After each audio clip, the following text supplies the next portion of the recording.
Good afternoon, colleagues, and welcome to Future Ready. Future Ready is a series of bite-sized webinars designed to support newly qualifying healthcare learners to transition importantly and confidently into employment. They're all recorded and will be stored on the East of England Multi-Professional Learner app. So if you haven't accessed this, there will be an opportunity to do so at the end of this webinar presentation via a QR code.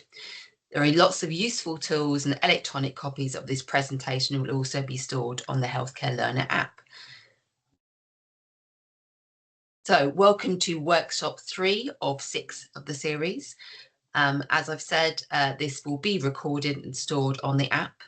This webinar is entitled Exploring Opportunities and Job Searching, and I'm joined by colleagues from the NHS BA, which is providing presentation on NHS Jobs, from Civica colleagues who will be providing information about the Trac platform, and from Bedfordshire Hospitals Foundation Trust, a gentleman called Paul Raynor, who's going to be discussing hints and tips around applications. If you feel comfortable to do so, please put your name and where you are based into the chat. Otherwise, we're just going to proceed. So this is the agenda as I've talked through. We'll also have a short section around questions and answers. If you'd like to ask anything, please also feel free to put any questions into the chat. I'm now going to hand over to Jon Lee from the NHS Business Services Authority, who will be talking through NHS Jobs. Over to you, Jon. Thank you. Thank you, Miriam. Much appreciated. Have you got my slides here, or do you want me to? I have got your slides, so right. Okay. I'm happy to move it through. Yeah, excellent. So yeah, great to be here this afternoon, and thank you, Miriam, for arranging this session.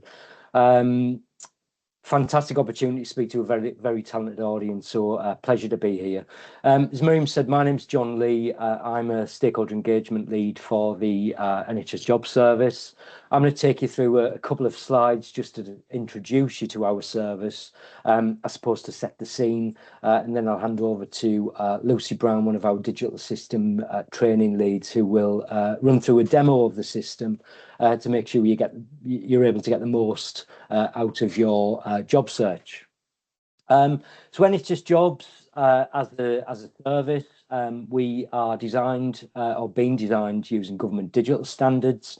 The service is fully accessible, and we also integrate seamlessly with a number of other third-party systems to hopefully make that application process as streamlined as possible.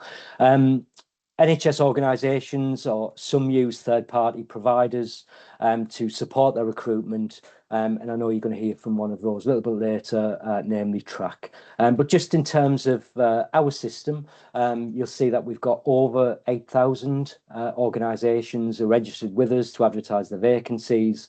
We have over 3 million registered job seekers, and thankfully we see on average around about 30,000 vacancies posted through our system. With 1 million daily job searches as well carried out. Hopefully that'll give you an idea of the sheer scale and volumes we see from it as a service. Next slide, please, Miriam.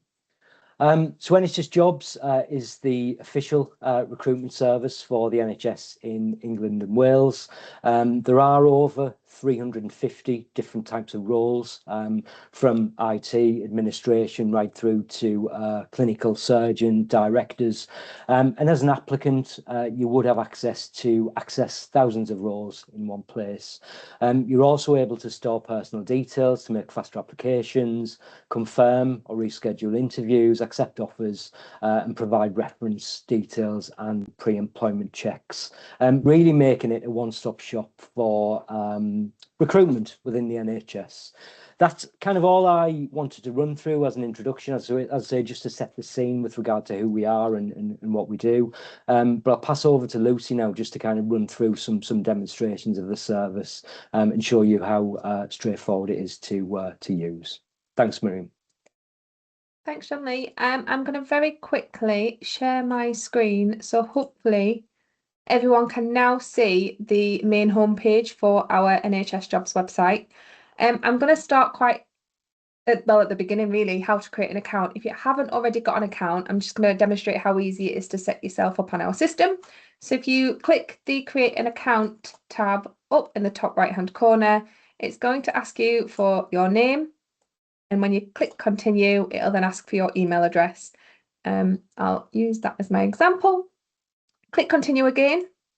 And it's just going to ask you to confirm if your email address is correct. And once you select Yes and Continue, the last question it's going to ask you is how you would like to be updated and how you would like to receive notifications on your journey.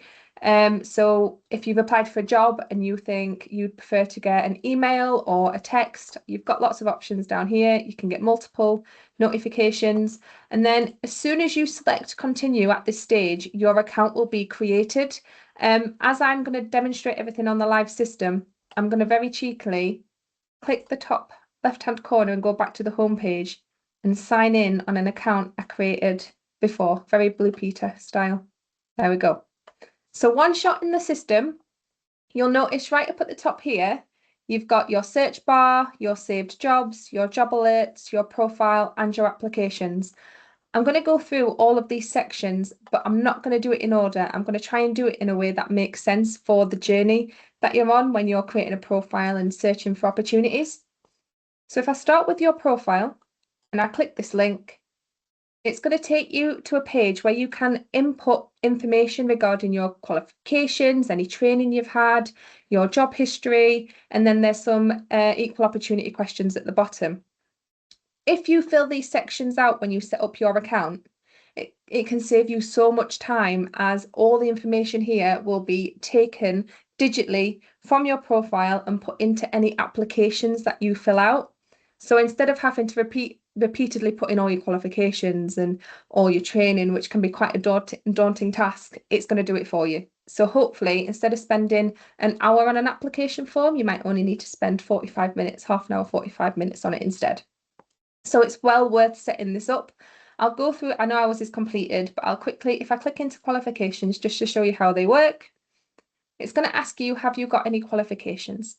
Once you've selected yes, it's going to give you the option to enter those qualifications in the system. And if I click this change button, it'll show you just how to do it. So if I add another qualification in there, click save and continue, you get the option to pop in the subject, the place of study, your result, the type of qualification it is, and then the start and finish date for when you completed that qualification. If I quickly go back, it'll appear just under qualification 1 as qualification 2, and it'll just follow on in that order. You get the option to change qualifications that you've already entered into the system. So if you spot a mistake, don't panic, you can go back in there and amend it. And you can also delete it. So if you've ever retaken a subject and you've got a better grade, you can cheekily pop the new one in and take the old one out. If I go back to that profile, you'll notice that it's now started. You always need to make sure it's completed, just like so, to make sure that everything gets transferred over to your application correctly. These questions down here, you don't have to answer them. I'll give you a quick example of our equality and diversity ones. You do have the option to put prefer not to say if you're more comfortable doing that. But if I quickly click change, it'll give you an idea of the sort of things that you've got to put in there. Click save and continue again. That section's all completed. You get the option to download your profile, and you can view and manage your account here as well. So if I click the search tab, I can quickly show you how you can complete searches for jobs. There's two options. It's super simple. You've got the basic search where you can search for what type of job that it is you're looking for. You can pop job titles in there or specific skills. And then you've got the where, so you can pop in a postcode or a town and now a country, because that's just been amended in our system. So if you wanted to move to a British overseas territory, that is now an option. And then you've got a more advanced search. So if you've spoken to a specific employer and they've sent you a job reference number, or you know the name of the employer, you can add those into the search text boxes instead and do a search there. But if I, very quickly, I've got lots of examples here, but if I said I wanted to look for charge nurse jobs in the northeast area,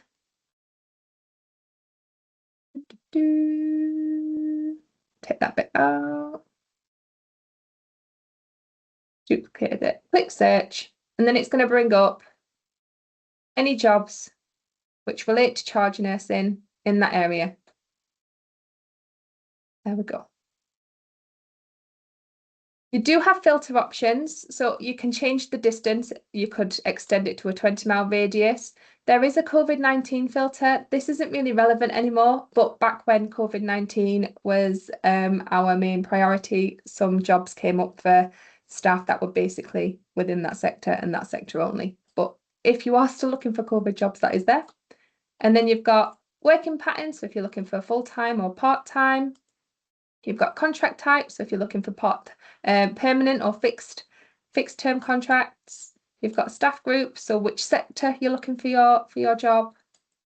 And then you've got pay range and the NHS pay grade scheme, which will be your bands there. You can clear your filters if you want to go back to your original search, but that's sort of a speedy version of how to search for a role. When you've got a list of jobs within the sort of area in the field that you're looking for, you can create what we refer to as a job alert. So basically, if I click that button, it's going to ask me if I want to get alerts for any new jobs that pop up within that range that I'm searching for in my area.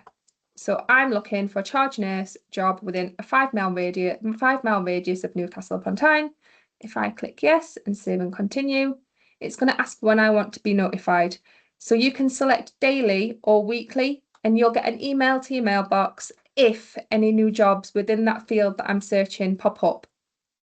If you do set it to daily, please don't be disheartened if you don't get a notification every single day. It is only when and if a job pops up and is available in that area. So if I select weekly, select save and continue, I can review my answers, I can change them if I want to, and then I can click save job search. And then up in the tab bar up here in, oh, there it is, your job alerts, you'll find it in there.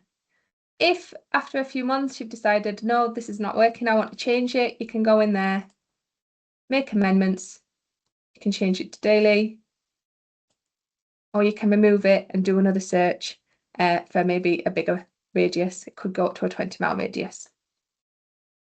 The other thing we can do, so if I'll look for a data analysis job, if I click search, if I've been scanning, I've got 5 minutes left on my lunch break, I've been scanning local areas for jobs, and I'm like, oh, I really like the idea of this one suits me perfectly. You have the option up here to save the job, so you can go back at a later time and apply for it when you can take your time and you're not rushing. And you'll notice that in your Save Jobs section up in the top, it'll go in there. You're also sort of kept up to date with the status, so you'll know if you've missed it and you've left it too late, it'll tell you that it's closed, or if it's active, it will remind you of the closing date.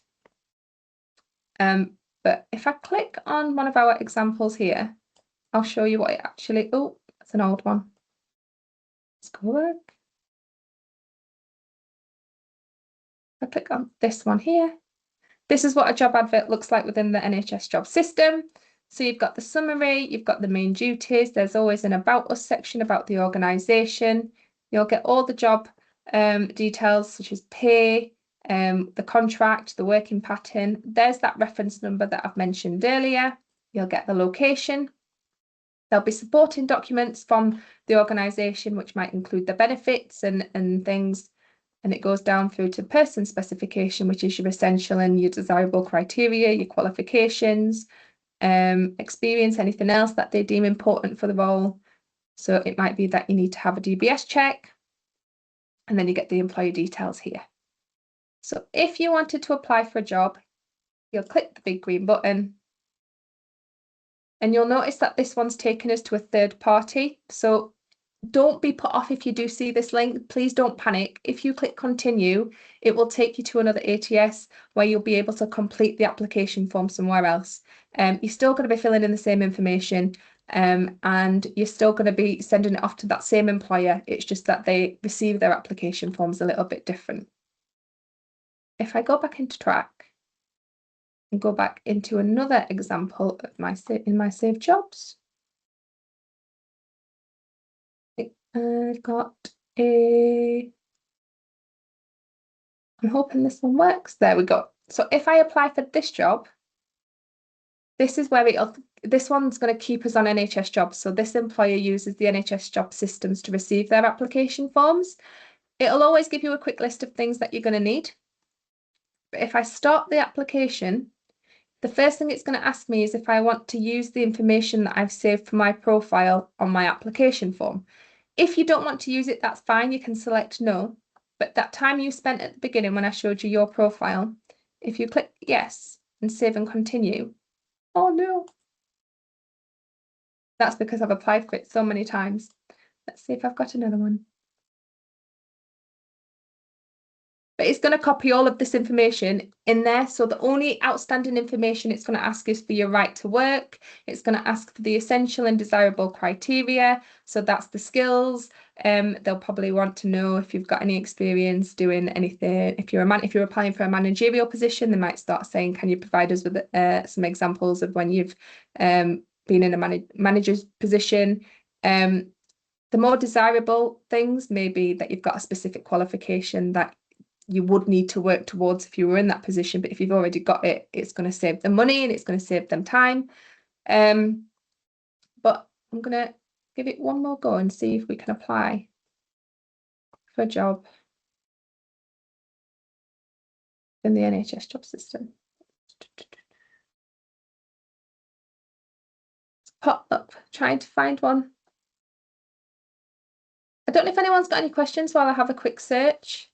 I don't know if there's anything.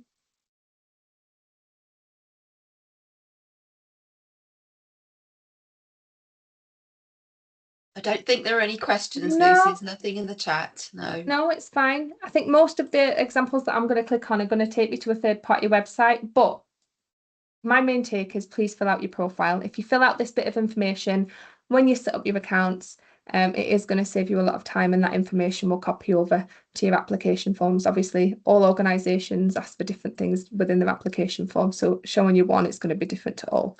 But yeah, if anyone's got any questions, and I will see if I can find a link that I can share in the chat that'll demonstrate what I'm trying to show, because I know I'm quite pushed for time. But that is how to use the NHS Jobs website. I think the last thing it might be worth showing you is if you have started an application, you've got your application section here, and anything that you've applied for within the NHS job system, you'll be able to track. You'll be able to provide references via this website. It'll all be done through to end recruitment when you take post. So yeah, I hope that's been helpful. Lovely. Thank you so much for your time, Lucy. No, thank you, Jon. Is there anything else that you wanted to add before we move on to Ed from Civica, who's going to talk about Trac? I don't think so, Miriam, but if there are any questions, we will hang around until the end. If we'll take part if there's a panel at the end. Great. I'm very grateful. Thank you very much, Lucy and Jon. Okay, over to Ed, who is from Civica, who provide a platform Trac, so one of those third-party platforms that Lucy and Jon were referring to. Ed, thank you so much for joining us. Hello, I hope you can hear me okay. And thanks very much for having me. So I'm Ed from Civica, who provide the Trac system, which actually was mentioned a few times in that little demo of the NHS job system there. So this feeds on quite nicely to that. And hopefully I can kind of show the bit there that Lucy was going to get to from Trac anyway, so it will follow on from exactly where we just left off. I just wanted to kind of set the scene a little bit with Trac and how that fits in. So obviously, several NHS organisations, quite a few across the country, use Trac as their applicant tracking system, so that enables them to manage applications kind of all the way through end to end. And it has many similar features and comparisons to NHS Jobs and what you've just seen in terms of like applying for job alerts, emails, setting up your account area and so on. So I will show you those in a very similar way to what you just saw. First of all, NHS Jobs will advertise their vacancies on multiple platforms, right? And if they use Trac, they will go on to Health Jobs UK. So Health Jobs UK is our site, and it's very similar to what you just saw with NHS Jobs. It will be a national platform, You can search for vacancies and you can filter your searches and refine those. And obviously today, looking at nursing and midwifery roles might be applicable. So you would go into there and see those vacancies, and that would be across the board for all of our employers. Now, NHS trusts will also advertise their jobs generally on their website as well. So if you were kind of interested in a particular trust, maybe in your area that you really wanted to apply to, it would always be worth having a look at their website and seeing what jobs are available on their site directly. So obviously we've got Bedfordshire Hospitals speaking today in a minute after this. So this is just an example of a vacancy on their site. And as you can see, it's very similar to what we just saw on NHS Jobs. And there's a reason for that, because Trac sends vacancies to NHS Jobs. It sends vacancies to these sites as well. So obviously we want consistency and we want everything to be the same for the job seekers and the people applying. So you will find exactly the same format across the board. And again, the same on NHS Jobs. There are other places as well we send vacancies, so you might see things posted to LinkedIn. We try and use Facebook. We used to use Twitter. Obviously that's changed to X, and that's all changing at the moment, but there are various platforms where you might see vacancies, all advertised by the same employers across the NHS. So whatever platform suits you the most, wherever you like to look, just keep an eye on there, and you will see vacancies in there that you can apply to. Now, on NHS Jobs, we can then click apply, right? So we'll take this as the example, but to be really clear, if you clicked on apply, regardless of where you saw this vacancy and where we just looked at it, so on Bedfordshire's website, on NHS Jobs, on the Health Jobs UK, which is Trac's kind of legacy jobs feed, it will be the same process if the employer uses Trac for their ATS, and it will take you through to exactly the same place. So it doesn't matter where you actually see the job. When you click apply, it's going to then take you through. And this is that message that you just saw from the previous demonstration. So because this organization are using a third-party platform, which is Trac, we get this message, you are leaving NHS Jobs. But as we just heard, you don't need to be alarmed by this. This is all part of the process, and it will take you through to the right place, and the employers advertising the jobs will receive your application.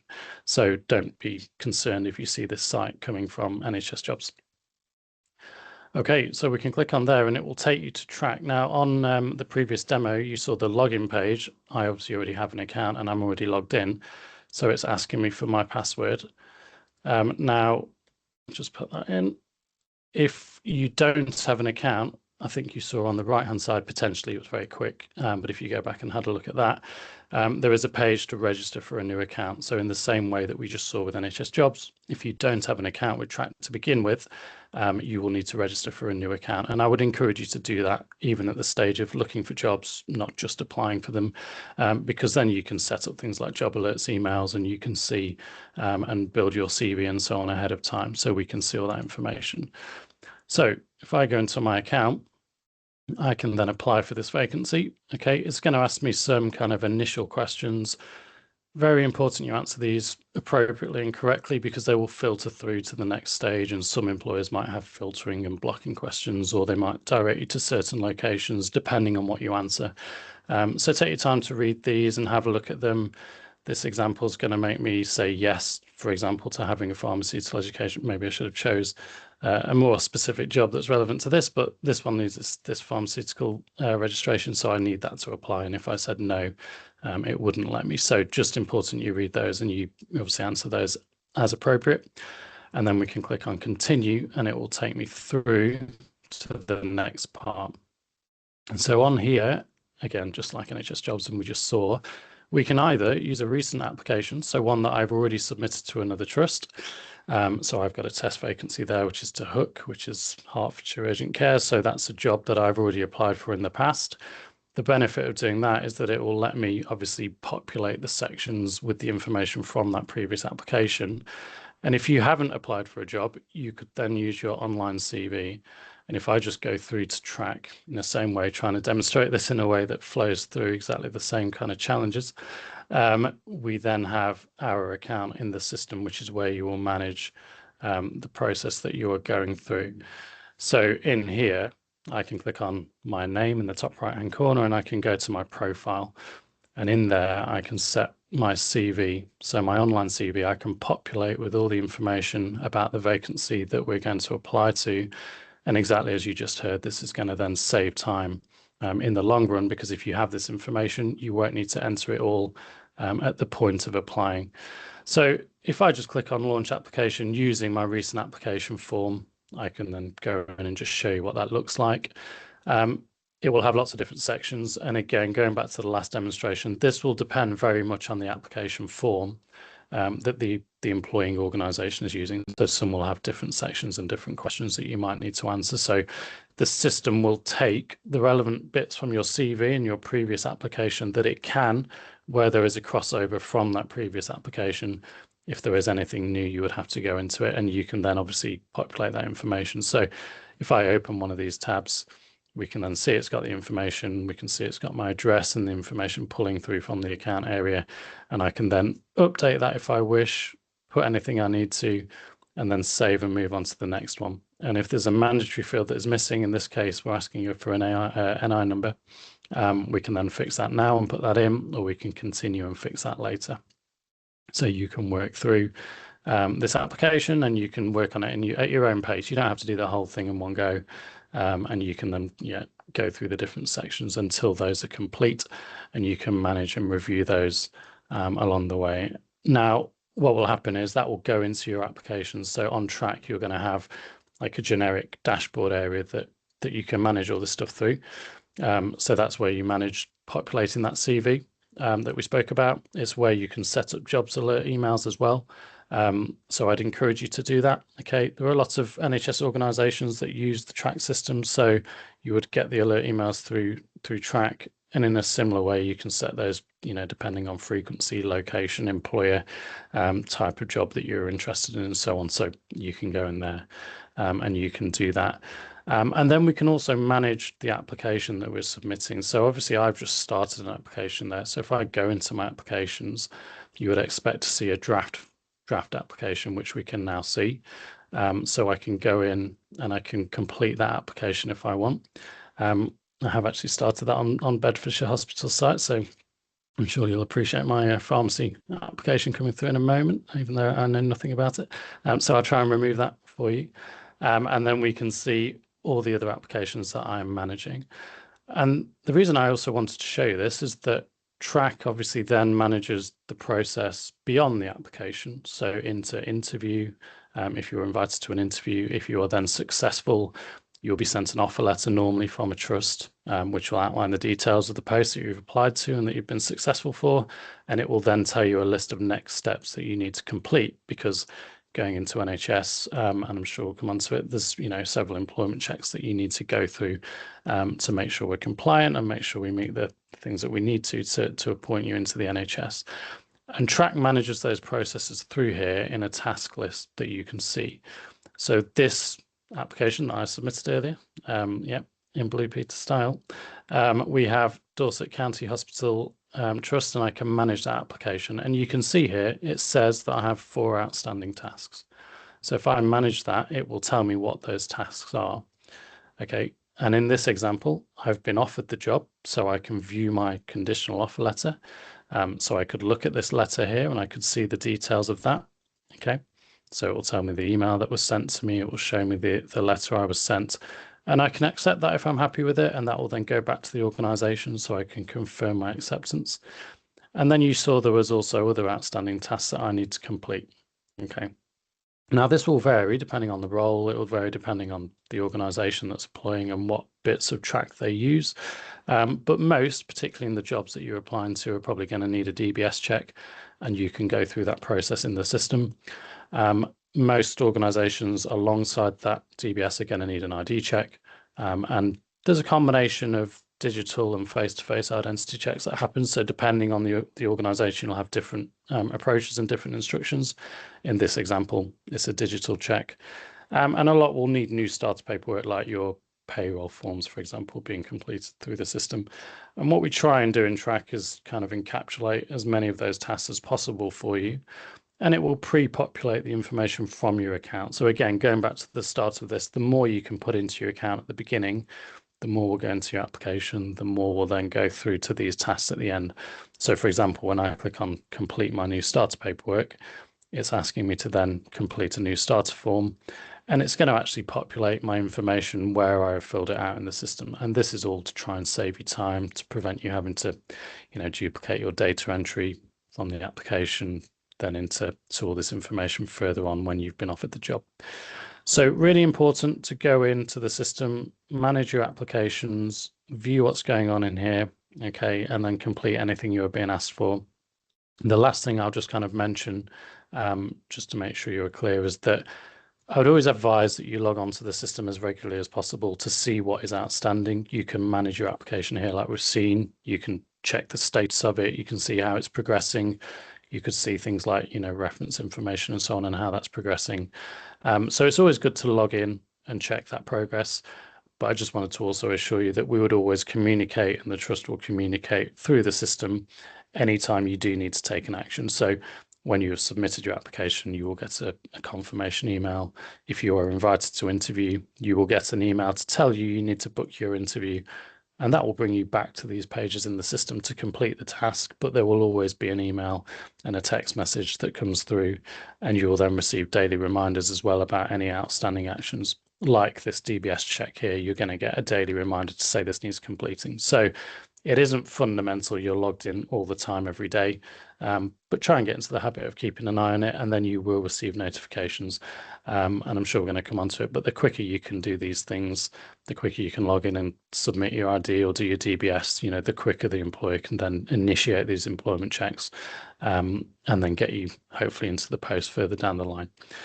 Okay, so hopefully that covers everything. Again, just like NHS Jobs, I'll stay on the call to the end if there are any questions. And of course, you can reach out to Civica and our help desk if you do have any questions, or you come across any questions as you're applying for any vacancies that you see. So please feel free to reach out and speak to us if you need any help. But yes, thank you for your time today, and thanks for that. And I'll hand back to you guys and we can carry on. Thank you so much, Ed. A really comprehensive overview of the Trac system there. So now we've seen how you can search for jobs and actually apply for them. We're now going to hear from Paul Raynor from Bedfordshire Hospitals Foundation Trust about the information that actually should be included in your application. What is it that's likely to get you an interview and get you that job? So over to you, Paul. Thank you so much for joining us. No problem. Thank you for inviting me. It's really good to be here. So I live on the other side of the IT systems, and we see lots of applications that come through on Trac and through NHS Jobs. And so what I want to do is go through some of the top tips for getting shortlisted, because it doesn't matter how many jobs you apply for, if your application isn't hitting the mark, you don't get through shortlisting, you don't get through to interview, and ultimately that's where you need to get a job. So hopefully my PowerPoint is going to work. So times are changing. So a couple of years ago, I've been involved in workforce for a long time, and the NHS was crying out for nurses. We had way more jobs than we had people for. And when students were qualifying, I had the really great position of being able to hoover everyone up and say, come and work for us, and basically say, where do you want to work, and give you a job in those areas. We were very efficient at fixing our workforce problems. And now we're in a position where, unfortunately, we don't have the same level of vacancies. And that's causing a lot of anguish for our students. And for some of our graduates who have graduated in the last couple of years who've been in fixed term contracts. So, reality warning, what's the job market like? As I said, you've been guaranteed a job. This hasn't been the case with other professions. Nursing and healthcare jobs have been quite unique for a long time in that you were guaranteed a job when you finished your training. Most other graduates have not been in that position. So if you train in law, you have to fight for a job when you qualify. If you train in accountancy, you have to fight for a job. Healthcare jobs are now in the same boat, essentially. So it's really important that when you're applying for jobs, that you sell yourself. We would love to be able to guarantee all of our students jobs like we used to, but we just can't do it at the minute. It's too competitive, so victory goes to the strongest candidates. And that can be really tough because the strongest candidates are the strongest applicants and the best people who sell themselves at best at interview. And we all know that that's not necessarily the best person. We've all been in that position. So it's really important that you learn to sell yourself. It's also important to know nursing has been in this position in the past. When I qualified, jobs were very rare.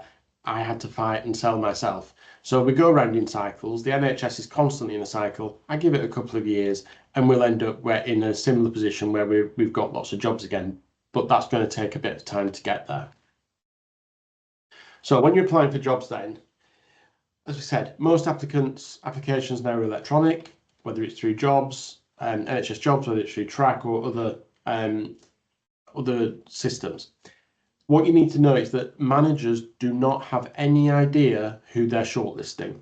So when we get the other side of this, all of your demographic data is removed and all we see are the anonymous bits of your application.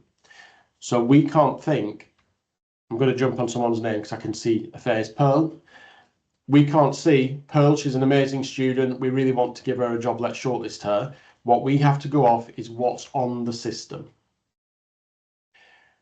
It's carried out based on the quality of your application. And currently we're receiving between 100 and 200 applications for every entry-level job that we put out. So our managers, when they're shortlisting, have got to sift through lots and lots of applications. So really, we're looking for the quality. We're looking for the cream of the crop, because when we've got to shortlist down to from 100 to 200 applications and get it down to maybe 10 or 20 people for a shortlist, that's a lot of people that we have to cull. So we're looking at very the obvious, the easy, quick ways of culling that list. The other challenge that we have is often candidates, and this is one of the challenges that we face as employers from having digital application systems. Candidates submit applications for multiple jobs, often using exactly the same application, and that can cause us a problem. So what do you need to do? If you want to get a job, you need to stand out. You need to be the one that shines, that we can see from the beginning, that gets you shortlisted, that is the energetic person that we want from interview. Because why should I choose you? You've got to make yourself special. How do you do that? This is the million-dollar question. How do you make yourself stand out? Well, you need to be outstanding. So even before you apply. So if you're applying for a job in the organisation where you've trained, you have just done a 3-year job interview. Okay, your training is your application. So it's a little bit late when you're in year 3, but hopefully this is something that we will that everyone will hear anyway. But when you're a student, you need to be punctual, you need to be polite, you need to be professional, you need to engage with the team and be eager to learn and work hard. These are all the things that make you stand out as an amazing student that we remember. There are 2 types of students that we remember, and this is managers and teams. There's those that we remember and those that we forget. They're the 2 types of students. And you can be remembered in a positive or a negative way. So if you put it yourselves in the manager's position, which person would you want to recruit? The person who's energetic, who's eager, who's keen, who's interested, or the person who is always late or makes mistakes or causes problems on the ward? You know, that's the reality of it. It's how you sell yourself throughout your training.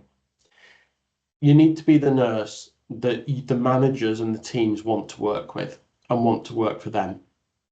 That's the bottom line. And that's if you've trained and you're applying for jobs in the area that you work.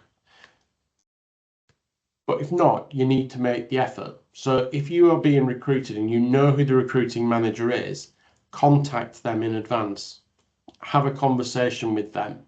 Say, I'm a student nurse, I've trained at such and such a place, but I want to move and work in your area. My family are from your area. Can I come and talk to you about your job? Or can I talk to you on Teams? Or can I talk to you on the phone about your job?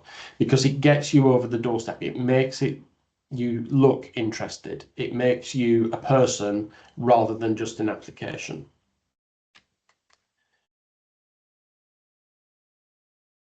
You need to make your application be outstanding when you apply. So this applies to everyone, whether you've trained in the place or not, be outstanding. You need to, and this, it sounds really simple, but you'll be amazed how many applications we see where this doesn't happen.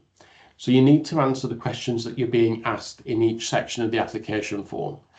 Don't skip things because you don't think they're important. Include your employment history, even if you don't think it's relevant. If you've worked in retail, if you've worked in hotels, you've done customer service, that is really relevant to a lot of the jobs that we do in the health service. So you might think that your previous jobs are not that relevant and we're not interested and it's a waste of time to put them on. But actually, seeing your life experience and your full employment history, we pick all sorts of things out from that that make you a good applicant.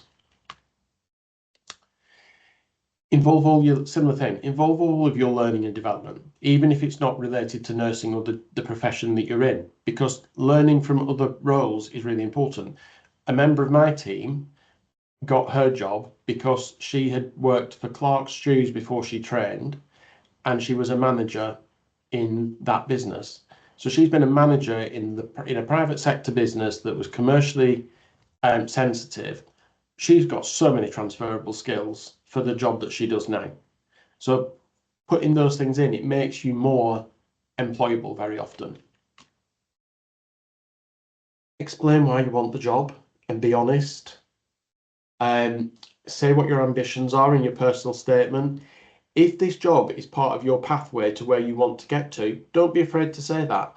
I would much rather people say, you know, I ultimately want to do this, and I've talked to people about how to get there, and this role would be a step in that journey, and I would like to, you know, 2 years working in this area to get this experience. That's great. That doesn't mean that I don't want to employ you because I think you're only here for 2 years. It means that I know what you're looking for and that you want to progress and you want to learn and why you want the job. It's much better to put things like that than to just put a bland statement. Make sure when you write your supportive statement that it explains how you meet the person spec and the job description, and draw on experiences outside of work. And that can be childcare, it can be anything that shows that you meet the requirements of the job, not just what you've done while you've been a student or that you do in your employed work. I used to be a volunteer in an organisation. I learned so much as a volunteer and developed so many skills as a volunteer, because believe me, when you're managing people who you aren't paying and you want them to volunteer for you, it's a whole different skill set that you need to lead.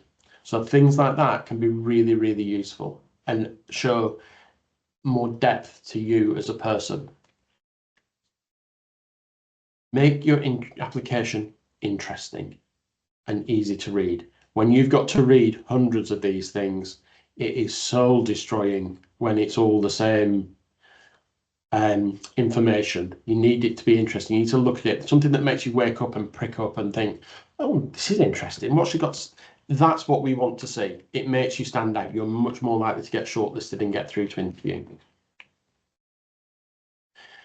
Okay, things not to do. And these are all things that happen all the time.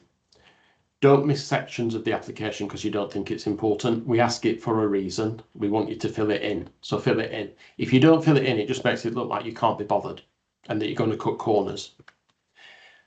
Don't leave unexplained gaps in employment. If you've had a gap in employment, tell us why.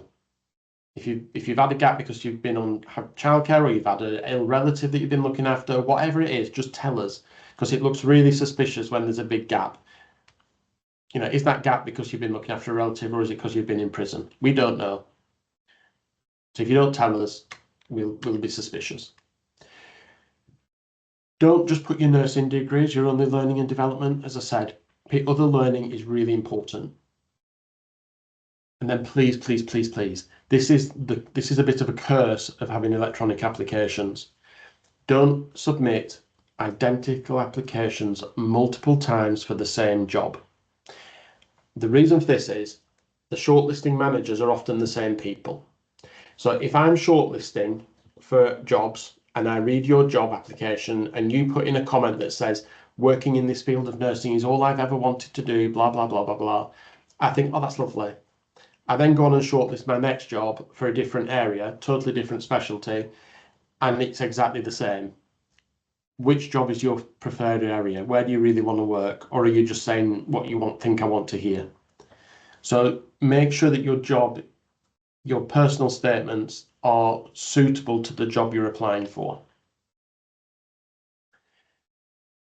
Also, please make sure that you read your application before you submit it, because I have had one person who has applied for, I think it's 4 different jobs now in different teams that I manage, and in every one they talk about being passionate about being a respiratory nurse, and I don't manage respiratory services. None of my jobs have been in respiratory. They're in education or they're in workforce or lots of areas, but not respiratory. But this person keeps submitting her application, his application, not sure because it's anonymous, saying that they want to be a respiratory nurse. The minute I see that, bye-bye, you're not on my shortlist.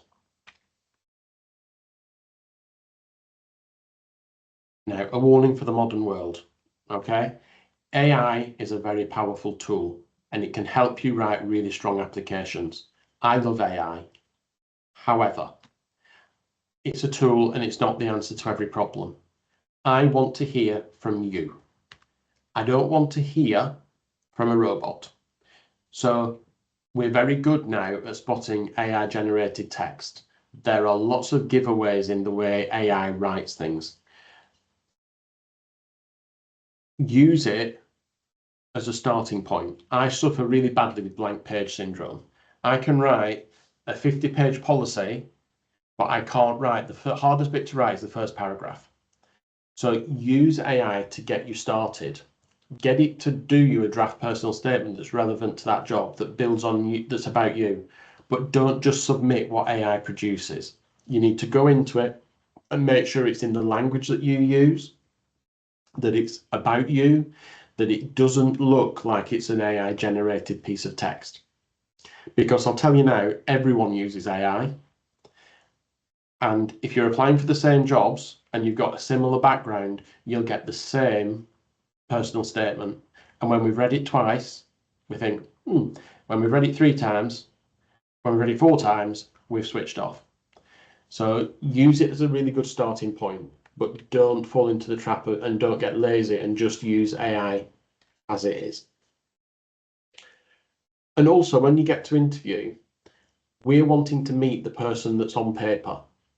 So if you've written, or if you've submitted a personal statement that's really AI generated, that's quite eloquent and uses a certain type of language, and then you turn up at interview and you are not that person, it gives us a bit of an uneasy feeling. Which is the true you? So make it as personal as possible. So summary then, you're in a really competitive job market. You have to sell yourselves. We want the best people to come and work with us and for us and to look after our patients. You need to be authentic and you need to make the effort, and you need to be original, not just another repeat application. Any questions?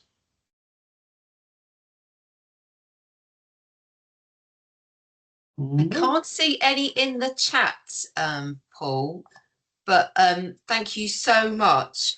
I think it's incredibly useful to actually hear from the coalface, if you like, your experiences of shortlisting applications and the absolute need for our students to, I guess, be as unique as possible in order to stand out. Fantastic information. Thank you so much. Colleagues on the call, is there anything you want to ask Paul? Take that as a no at the moment. Are there any other questions that you would like to ask each of our presenters? So we've had Jon and Lucy from NHS Jobs, we've had Ed from Civica, the Trac platform, And of course, we've just heard from Paul there. Take that as stunned silence. Okay, thank you very much. Ayo, where can we rewatch the recording on the app? Thank you, Ayo, and I will come to that in a second, so don't let me forget. So hopefully, colleagues on the call, you have come to this webinar via the app. What I'm going to ask you to do, though, is to kind of spread the message of the app to colleagues on your courses in terms of kind of sharing this information. There is a really good promotional video which you can copy now, which kind of shows you why the app is really useful. There is QR codes there for you to scan and download and share with your colleagues. And also on the app, there is a transition into employment kind of section, which is almost a job Padlet. So places like NHS Jobs, Trac, but also lots of different recruitment platforms is listed, plus lots of different, I guess, jobs within the region who advertise not necessarily on NHS Jobs or Trac. So I would encourage you to look at that. In terms of where this recording will be stored, it will be under the career preparation tile of the app. The whole of the Future Ready series is also being stored there. It's taking some time, though, in order to kind of upload those webinars via the YouTube platform that we have on NHS England, but they all will be on there within the next few weeks or so. In terms of additional job searching, then, we will have another webinar on the 11th of June, which is actually talking about job searching with Indeed. So that's really thinking about jobs outside of the NHS, which may be useful to some of you. You also heard our colleagues talking about kind of CVs as well. Paul touched upon kind of personal statements and really kind of focused on applications. We'll have another webinar which goes into more details around CVs, personal statements and kind of cover letters next week, which is the 19th of May. And again, that will be stored on the Healthcare Learner app. So there is a QR code here for an evaluation that I'd really appreciate if you could complete today. All that is left for me to do is to thank our presenters, Lucy, John, Ed and Paul. Really, really grateful for your support. Really lots of useful information, I'm sure are useful for those people on the call, but also for students in the coming months as they qualify and graduate from their degree. Thank you all very much for attending this webinar, and that's it. Thanks, take care.